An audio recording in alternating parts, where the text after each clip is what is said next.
Abi 25. Ciddi söylüyorum. Ne oldu? Çeşitler yoktur. Sirma yoktur. Bir şey yok. Halısından o paneli da tırşıya çektim. Eş tükenteklerin o kelada şey. Ya da fazla. Hadi Bey.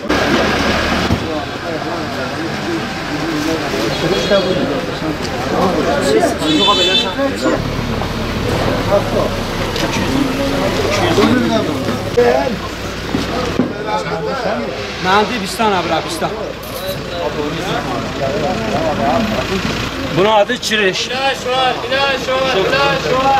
Burada çiriş derler. Hakkari bölgesinde gurik derler. Stırk derler buna. Bunun aynı ıspanak gibi yemeği yapılıyor. Ondan sonra böreği yapılıyor. Bu da adı mendidir. Mendi peynire katılıyor. Aynı ıspanak gibi yapılıyor. Bu da aynı böreği kullanabilirsiniz. Başka ne yapılıyor bunun? Ayran aşağı, bulgur pilavına, keladoşa çok güzel. Nisan'da başlıyor, Mayıs'ın 20'sine kadar sürüyor. Mayıs'ın 20'sinden sonra bulamazsın. Elinizde bunu kurutabilirsin, keladoşa, köftelere, ayran aşına falan kullanılıyor. Peynire de kullanılıyor. Özellikle bizim burada peynir için kullanılıyor bu eliz. Turşusu da yapılıyor. Yani ben aynı nasıl sebze turşusu nasıl tutuyorsun, helizin turşusu da aynı o şekilde tutuluyor. Heliz genellikle Raşadiye tarafında gelir, Bitlis tarafında gelir. Bu çiriş de Derecik'te gelir. Mendi de Yüksekova'dan gelir. Kenger de aynı Yüksekova, Şemdinli bölgesinde geliyor. Yılın 12 ayı sadece bu ayı bekliyoruz. En tercih edilen ay budur. Yani Nisan'dan ta Mayıs'ın 20'sine kadar, Nisan'ın başında başlıyor, Mayıs'ın 20'sine kadar sürüyor.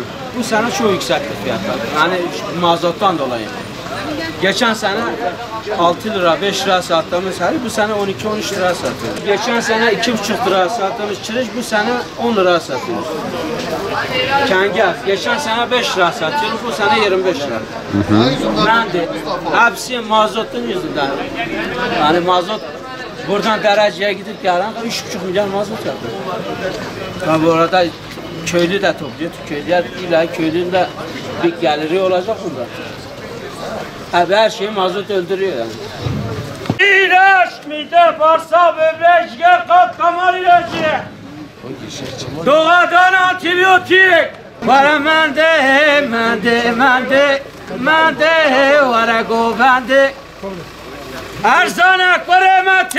Mende jerzana.